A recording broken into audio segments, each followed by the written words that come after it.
Well, it's Lent season again, and I'm on day 7 of a fast.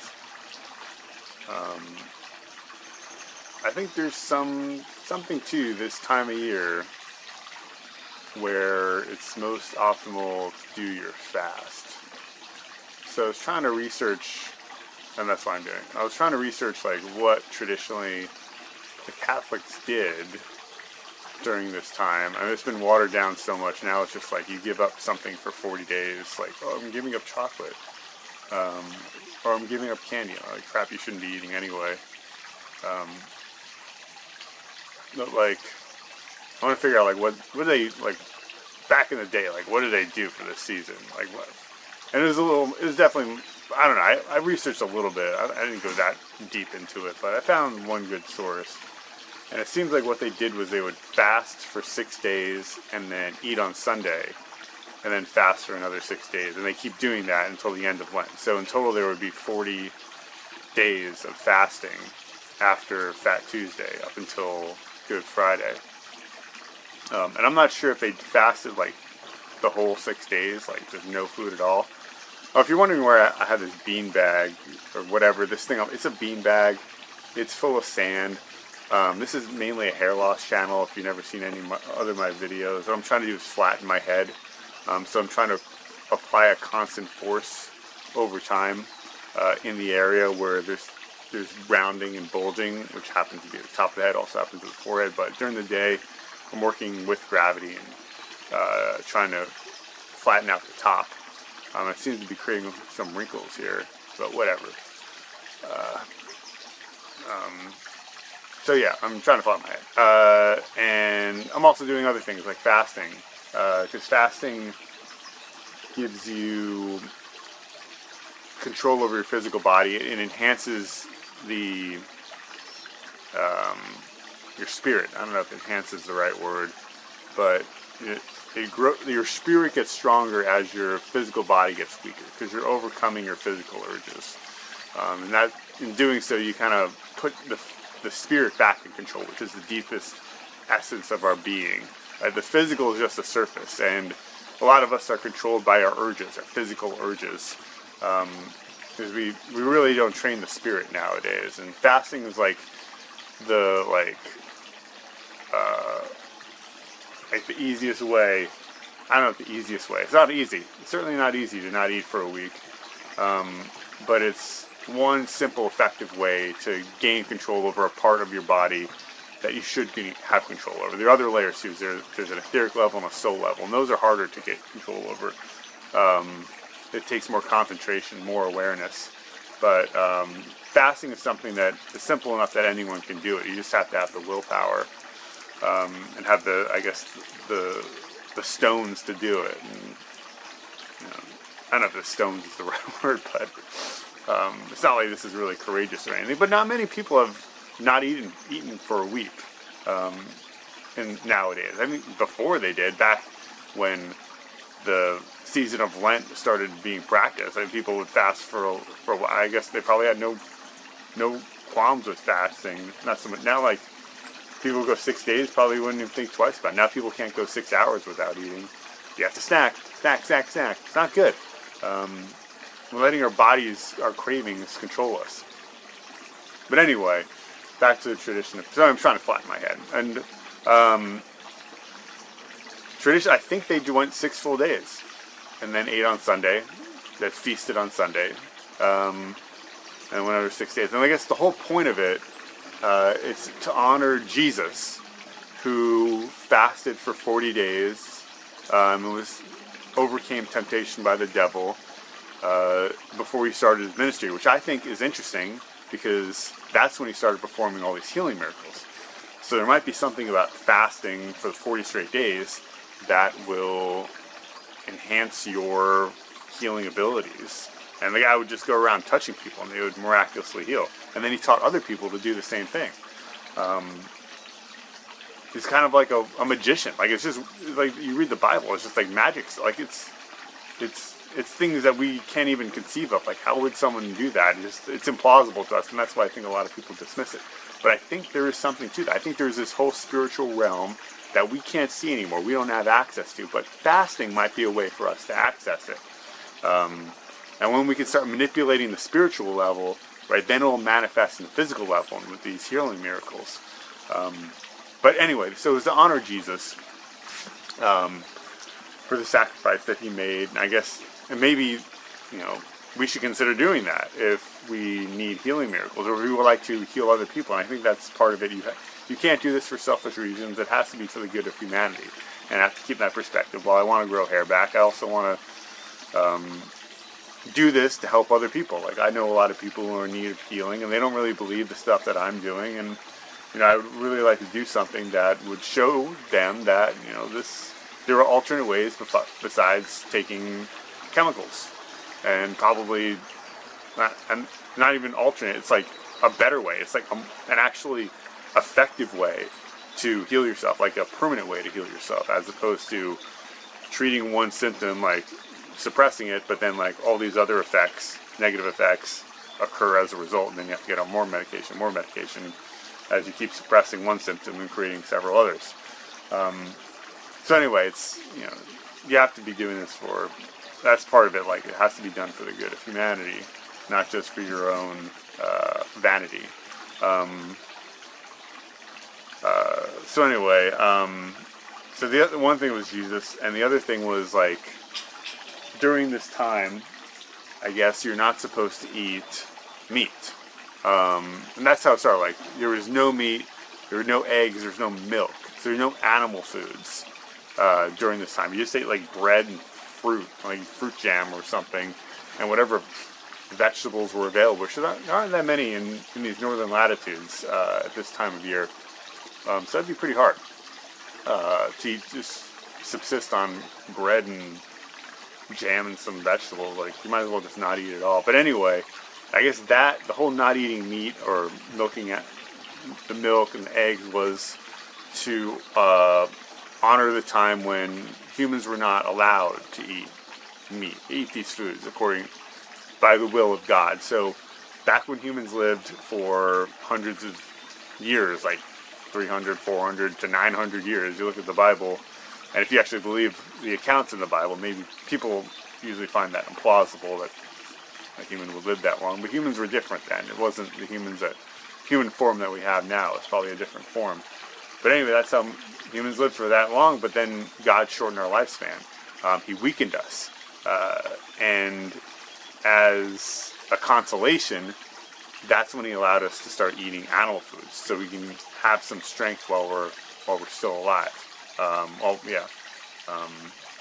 And that's, I think, animal foods are important because they do strengthen us more so than plant foods. You want to fortify your physical body, you're going to have to eat animal foods. But there's a time that I think I've been eating animal foods. I've been buying into this animal-based diet for the last 7 years. I've eaten a lot of animals this year, day in and day out for years and years and years. But now I'm starting to suspect that maybe for spiritual reasons, maybe even physical reasons, that there's a time of the year when we're not supposed to eat animals. We're supposed to take a hit. Fasting, you take a physical hit. Like these people on these yahoos on yahoos, but that's what they used to call the Jews because they believe in Yahweh. But anyway, these guys in the alternative health realm, they promote autophagy. Like, oh, you do it for the autophagy. Oh, you'll see so many physical benefits from doing. I feel awful after 7 days. Like, these people are like, oh, you feel great. I'm like, I have no energy left. I have minimal energy. I have some energy. I can kind of work myself up. But it's low, and I can't do much. I don't feel that great. I'm not sleeping that great. I'm getting skinnier and skinnier, and I'm already skinny. And there's not much. I don't think you're breaking down your physical body to build up your spirit. That's what I believe. You're going to take a physical hit. And I think there's a time of year where we need to take a physical hit. We stop eating animals. We sacrifice our physical body to augment the spiritual body. So I think maybe this is the time of year when we stop eating animals for a while. And maybe that has a profound physical effect. And when we go back to eating animals, whenever that may be, I might go the whole spring without eating animals. I don't know. Maybe a few. I don't know. We'll see. I might eat some stuff cooked in beef tallow, but I'm gonna try to abstain from red meat at least. And I'm not gonna abstain from eggs and dairy once I get off this fast. I think we'll see. But I do think, because I think those are the foods of the spring. There's eggs, chickens start laying again, cows start milking again. It's a life food, and I want to come out of this winter. I think that's part of like how we break ourselves down. The winter is about, it's about the death energy. We go through this death phase, and then when we come out in the spring, we emerge in this life phase. So I think during the winter, like when I was eating the carnivore diet for the last 8 weeks, or I guess a week ago, the 8 weeks prior, it was about embracing the death energy. There's no life energy in dead animal flesh. But in eggs and milk, especially fermented milk, it's just teeming with life. So I want to come into the spring out of this death phase. I went to carnivore, now I'm doing a long fast. I'm going to keep going. This is not my last day of fasting. And I'm going to start embracing all of the life foods. No dead animal flesh, just everything that has life force in it, which includes vegetables and I think dairy and eggs. And I think that'll give me, I think by taking a couple steps back, then when I hit the spring and hit that regrowth, hit that life-building seasonal energy, then I'll have, I'll build myself up better than I did, for the last 7 years of eating animal foods. I think that's how it's going to go. We'll see. I mean, that just makes sense to me. I'm trying to be in sync with the seasons, and I'm just trying something different. It's the year of the horse, and I feel like rebelling from what I believed, everything that I've, all of my routines and my belief systems. I'm going to challenge all of them. And part of it is going vegetarian. Like I'm anti-vegetarian, but I'm going to go vegetarian for the spring because I think I think I need to do it. I think it could have positive effects. But anyway, the Catholic tradition of Lent, which means lengthen. So you do it when the days start to lengthen. So once you're out of the winter phase, the days starting to lengthen, then it's the time to fast. And I think it's because the sun's out and it feels better to fast in warm weather, in the sunny weather, than it does in the winter. I probably shouldn't have done those fasts in the winter, but oh well. Trained me for this. Last year I did one for 7 days, and at the end of the 7 days I was like, I gotta eat. But now I think I can go, I definitely can go longer than 7 days, and because I've done a longer fast before, so I've kind of trained myself to, at least mentally, to get over the hurdle of like, I haven't eaten in a week. Like, all right, so what? I've done it before.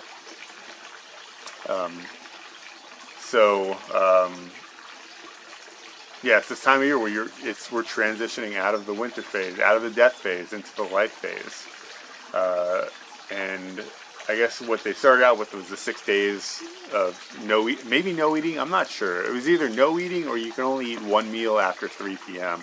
Or maybe that's what it transitioned to later on. Because like it changed with the popes and the kings and their various dietary concerns, and it just made it easier over time. So I think it was like no eating at all, and then it was like, oh, you can eat once a day, but it has to be after 3.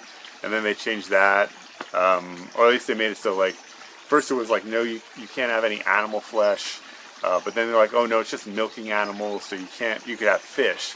And I think that's where the Catholic tradition of eating fish on Fridays comes from. So you could have animal flesh, but it has to be fish. And then I guess it eventually devolved into this whole like 40 days of like, oh, you just have to give up one thing, because people just got weaker and softer over time. Can't handle not snacking throughout the day. Oh, I gotta keep my blood sugar up. Well, I haven't eaten in 2 hours. Oh my god, I need a snack. I hate snacking. I'm so anti-snacking. But I'm trying to dig deeper. I want to go back to the old ways of doing it. And Jesus was the ultimate biohacker. 40 days. I mean, that's the way to do it. If I could go 40 days, I mean, that'd be pretty kick-ass. Not sure I'll make it 40 days, but I'm definitely trying to beat my record of 10 days. And at the very least, not eat any animal flesh for the rest of the season. at least the rest of Lent, maybe during the spring, we'll see. Definitely during Lent. I'm going to fast from animal flesh, because I think it is, for some, there's something in these traditions that's like esoteric, and there's a hidden meaning, a hidden spiritual level that we're not really privy to, especially nowadays. And it never made sense. I grew up Catholic, and I really didn't get the whole point of it, but now I'm starting to get it, or at least I suspect that there's more to it. There's something physical to it. I mean, I think it helps our physical body, but also there's a deeper level to us that we work on during the season. So anyway, that's why I'm fasting. Maybe that inspired you to do a long fast. Maybe you don't have to go 7 days. I started, the longest fast I did before a 7-day fast was a 36-day fast. You just kind of have to go for it sometimes. But if you don't feel like you can do that, then maybe you just go vegetarian. I don't know. Do whatever you think is right. But I think there's something about this time of year when we work on our spirit, and we do that by giving up, foods that fortify us. So maybe in giving up no food at all. There you go. There's I guess there are a few things that I'm just doing water and salt, but I do supplement with, I don't take any oral supplements, but I'll do magnesium foot baths like every day. And sometimes I have to wake up in the middle of the night to do them, because I have horrible sleep without magnesium. And I'm not getting magnesium from food because I'm not eating any food. And I drink spring water, but I can't get enough magnesium from that. I'll go to the hot spring this week probably, and I'll get soak in a mineral bath, and I'll get some minerals that way. But if you don't live near a hot spring, magnesium baths are important. You can go get magnesium salts, Epsom salts at the grocery store, just plain Epsom salts. That'll do the trick. You can get some of the magnesium salts, which are like magnesium chloride. They mine them from ancient seabeds. You can get those at grocery stores. If you really want to order on Amazon, I'll put an affiliate link for that. And then the other thing I supplement is with iodine, because it's transdermal, doesn't go through my digestive system, so I figure might as well just give my body some iodine while I'm breaking it down. So I could do the Lugol's 2%, and you just kind of paint it. I did a video about it because I do it year round, but it was in one of my carnivore videos. But yeah, you just put it on your skin and it absorbs. And I'll put you have to order that online. I've never seen it in the stores. I'll put an affiliate link for that. It's a free video. I got to make money somehow. Or try to make it anyway. But yeah, so Lent fasting. Might do another video on this later on, but I think that's all I have to say for right now. So yeah, happy Lenting. That's a dumb thing to say. Sorry. I'm just gonna end the video.